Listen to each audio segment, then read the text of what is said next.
Bapak Ibu jamaah maghrib yang semoga dirahmati, dimuliakan oleh Allah Subhanahu wa ta'ala. Alhamdulillah, segala puji tentunya hanyalah miliknya Allah Subhanahu wa ta'ala semata-mata. Salawat dan salam semoga tercurah kepada kekasih kita Rasulullah Muhammad sallallahu alaihi wasallam. Begitu pula kepada keluarga beliau, para sahabat dan pengikutnya yang senantiasa istiqamah menghidupkan sunnah Nabi sallallahu alaihi wasallam. Insyaallah malam ini kembali kita lanjutkan kajian kita, kajian tafsir ayat Al-Quran, masih di surah yang sama, surah Thaha. Pertemuan terakhir 2 pekan yang lalu kita telah membaca mulai dari ayat yang pertama sampai pada ayat yang kelima. Insyaallah malam ini kita lanjutkan pada ayat yang ke-6. Allah Subhanahu wa taala berfirman, A'udzu billahi minasyaitonir rajim. Lahu ma fis samawati wa ma fil ardi wa ma bainahuma wa ma tahtas tsara. Milik Allah lah segala apa yang ada di langit, apa yang ada di bumi, apa yang ada di antara langit dan bumi, dan apa yang ada di bawah tanah. Di dalam ayat ini Allah menegaskan bahwa dialah yang memiliki segala yang ada di langit dan di bumi. Di dalam ayat ini dan sebagaimana hampir seluruh ayat-ayat Al-Quran menyebutkan langit terlebih dahulu sebelum bumi.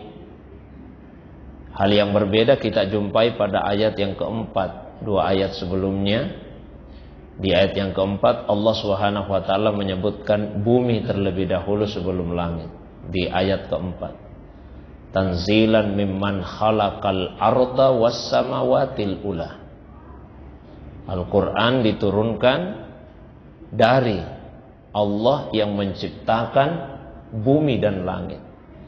Biasanya yang disebut menciptakan langit dan bumi, tapi di ayat yang keempat yang disebut lebih dulu adalah menciptakan bumi dan langit.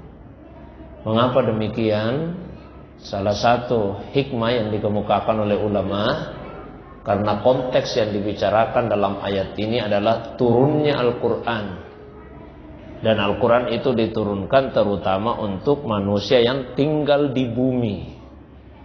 Jadi karena diturunkan dalam konteks kepada manusia yang tinggal di bumi, maka yang disebut lebih dulu adalah buminya, baru langit. Beda dengan ayat ke-6, konteksnya adalah kekuasaan Allah yang meliputi langit dan bumi. Yang disebut lebih dulu adalah langit, karena langit identik dengan sesuatu yang tinggi, yang agung. Jadi kalau langit saja dikuasai, dimiliki oleh Allah, apatah lagi bumi. Lalu kemudian dikasih penjelasan tambahan yang ada di bawah tanah. Jadi ilmu Allah SWT meliputi hal-hal yang meskipun tersembunyi menurut pandangan manusia. Wa in tajahar bil qaul fa innahu ya'lamus sirra wa akhfa. Wa in tajahar bil qaul, dan jika engkau mengeraskan ucapanmu, Allah pasti tahu. Karena jangankan ucapan yang dikeraskan, fa innahu ya'lamus sir, Allah mengetahui sir, mengetahui yang tersembunyi. Wa akhfa, bahkan Allah mengetahui yang lebih tersembunyi lagi. Ucapan yang dikeraskan Allah tahu, yang disembunyikan pun Allah tahu, bahkan yang lebih tersembunyi daripada itu, yang dinamakan dengan akhfa. Dalam pandangan ulama tasawuf, sir itu adalah sesuatu yang lebih lembut, lebih halus lagi daripada ruh. Di dalam diri manusia ada qalbu. Kemudian dalam qalbu itu ada fuad. Kemudian di dalamnya ada ruh. Ruh itu juga punya ruh. Ruhnya ruh itulah yang disebut dengan sir. Terjemahan Indonesianya rahasia. Allahu la ilaha illa huwa. Allah, tidak ada Tuhan kecuali Dia. Di ayat ini tiba-tiba muncul kata Allahu. Ini seakan-akan seperti kesimpulan dari ayat-ayat yang sebelumnya. Ayat-ayat yang sebelumnya tidak menyebutkan ya secara tegas. Misalnya dari ayat ke-6 hanya disebut lahu, miliknya. Tidak disebut siapa itunya, miliknya. Ya. Sama di ayat yang ke-7 dikatakan fa innahu, sesungguhnya Dia. Siapa itu yang miliknya? Siapa itu sesungguhnya Dia? Nah, ayat 8 menyimpulkan Allahu. Yang dimaksud adalah Allah. La ilaha illa huwa. Allah yang tidak ada Tuhan kecuali Dia. Ya, Allah yang tidak ada Tuhan kecuali Dia. Allahu la ilaha illa huwa. Allah yang tidak ada Tuhan kecuali Dia. Lahul asmaul husna. Dia yang memiliki al-asma al-husna, nama-nama yang terindah. Al-asma jamak dari ismun, diterjemahkan nama. Ismun punya dua arti. Satu, ismun dari kata sima. Sima itu tanda. Yang kedua, ismun dari kata sumu. Sumu artinya tinggi. Jadi nama adalah penanda yang menunjukkan ketinggian dan kemuliaan. Nah, Allah mempunyai simah, mempunyai penanda yang menunjuk ke zatnya. Dan nama-nama Allah Subhanahu wa taala itu semuanya adalah nama yang sumu, yang menunjukkan ketinggian, keagungan, kemuliaan, disifati sebagai Al-Husna. Sesungguhnya ada 4 hal berkaitan dengan Allah Subhanahu wa taala. Yang pertama adalah zatnya Allah. Yang kedua adalah asmanya Allah. Yang ketiga adalah sifatnya Allah. Dan yang keempat adalah af'al atau perbuatan Allah Subhanahu wa ta'ala. Zat Allah hakikatnya tidak bisa dijangkau oleh manusia. Akal kita tidak bisa menjangkau hakikat zat Allah Subhanahu wa ta'ala. Bahkan jangankan akal, khayalan pun juga tidak bisa menjangkau. Padahal khayalan adalah alam yang sangat luas. Ya. Apa yang tidak bisa diwujudkan dalam realitas, itu bisa diwujudkan di dalam khayalan. Ya. Kalau kita dalam beberapa hitungan menit saja kita bisa menghayal. Menghayal saya jadi raja, punya banyak istana, punya banyak permaisuri, kelilingi negara. Bisa Pak, dalam khayalan. Cuma beberapa menit waktu yang dibutuhkan. Begitu luas itu khayalan. Tapi sekalipun khayalan adalah alam yang sangat luas, tetap saja khayalan tidak bisa menjangkau zatnya Allah. Tidak bisa dikhayal-khayalkan hakikat zat Allah. Para ulama kitab mengunci dengan satu kalimat. Kullu ma khatara ala balik, wallahu bikhilafihi. Semua yang terlintas di benakmu, maka Allah tidak begitu. Semua yang kita pikir-pikirkan, hayal-hayalkan tentang Allah, Allah tidak seperti itu. Maka tidak bisa dikhayalkan, tidak bisa dibayangkan zatnya Allah. Nah, Allah memperkenalkan dirinya kepada kita melalui nama-namanya. Nama-nama Allah SWT ada yang disebut dalam Al-Quran. Nama-nama Allah SWT ada yang hanya diketahui oleh hamba-hamba yang dikehendakinya. Bahkan ada nama Allah yang hanya Dia saja yang tahu. Tidak ada yang mengetahui selain Allah Subhanahu wa taala. Nama Allah banyak. Di dalam nama-nama Allah Subhanahu wa taala yang diperkenalkan kepada kita di dalam Al-Qur'an juga mengandung yang ketiga, apa itu sifat. Di dalam nama itu ada sifat. Ketika disebut bahwa Allah itu Ar-Rahman, maka itu sekaligus menunjukkan bahwa Dia punya sifat pengasih. Ya, ketika disebut bahwa Allah itu punya nama Ar-Rahim, berarti sekaligus menunjukkan bahwa Allah itu punya sifat penyayang.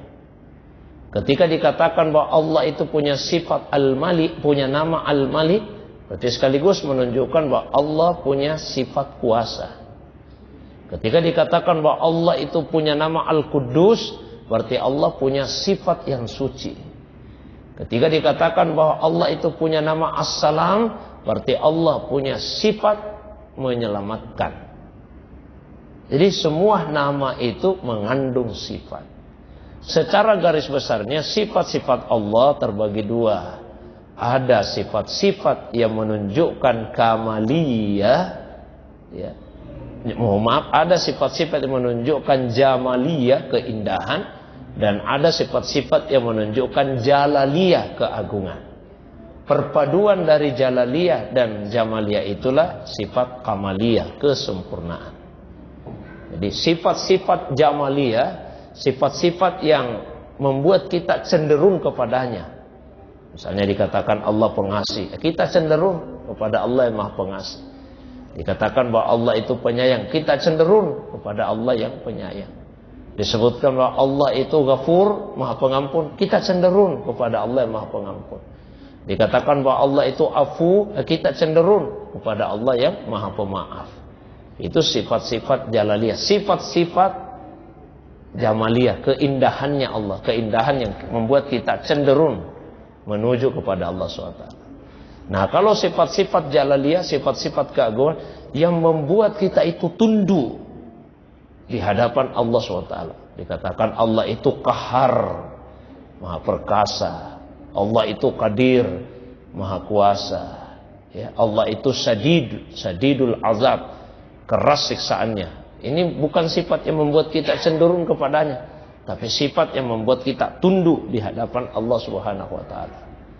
Jadi begitu kita membaca atau mendengar nama Allah yang mengandung sifat keindahan, kita cenderung kepadanya. Begitu kita mendengar nama Allah yang mengandung sifat jalaliyah, kita tunduk di hadapannya. Nah, tidak boleh kita hanya membaca atau mengenali sifat-sifat keindahan saja, karena itu cenderung membuat seseorang meremehkan syariat agama. Kalau dalam hatinya cuma Allah itu kan pengampun, Allah pengasih, Allah penyayang, cenderung meremehkan syariat.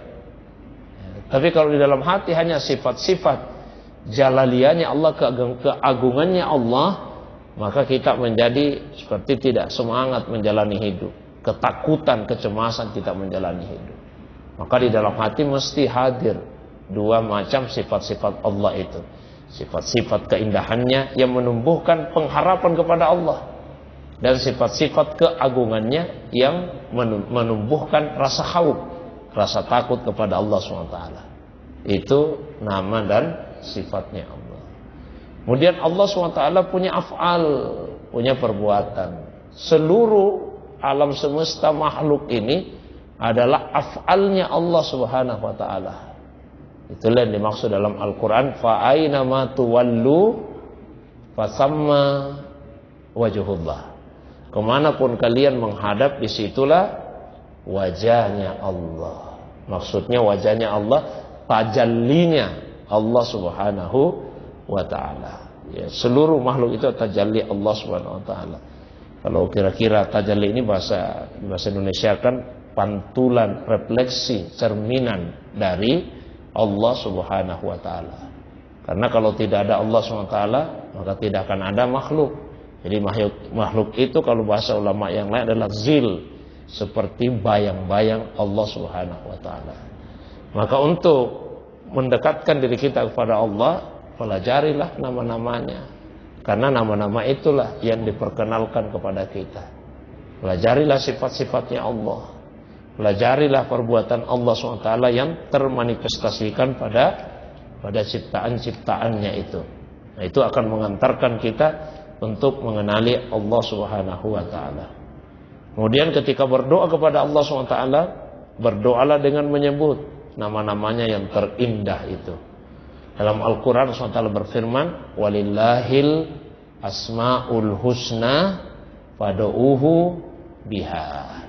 Dan Allah itu punya nama-nama yang terindah, maka berdoalah dengan nama-nama Allah yang terindah itu, sesuai dengan hajat kita. Ya, ada misalnya yang menginginkan kesembuhan, ya sebutlah nama Allah, ya Syafi, ya Syafi. Wahai yang maha memberi kesembuhan. Ada yang menginginkan mohon maaf rezeki, ya, sebutlah nama Allah SWT, ya Razzaq, ya Razzaq.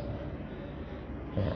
Allah ya, ada yang membutuhkan kasih sayangnya Allah, birahmatika ya arhamar rahimin. Dengan rahmatmu ya Allah, wahai zat yang paling penyayang di antara yang penyayang. Nah, mungkin itu pengantar kajian tafsir kita di malam ini. Saya berikan waktu yang lebih lapang. Kalau ada yang ingin didiskusikan, baik yang berkaitan dengan kandungan ayat atau masalah agama yang lain, di luar dari apa yang saya sampaikan, saya persilakan kepada jamaah sekalian. Demikian untuk sementara. Assalamualaikum warahmatullahi wabarakatuh.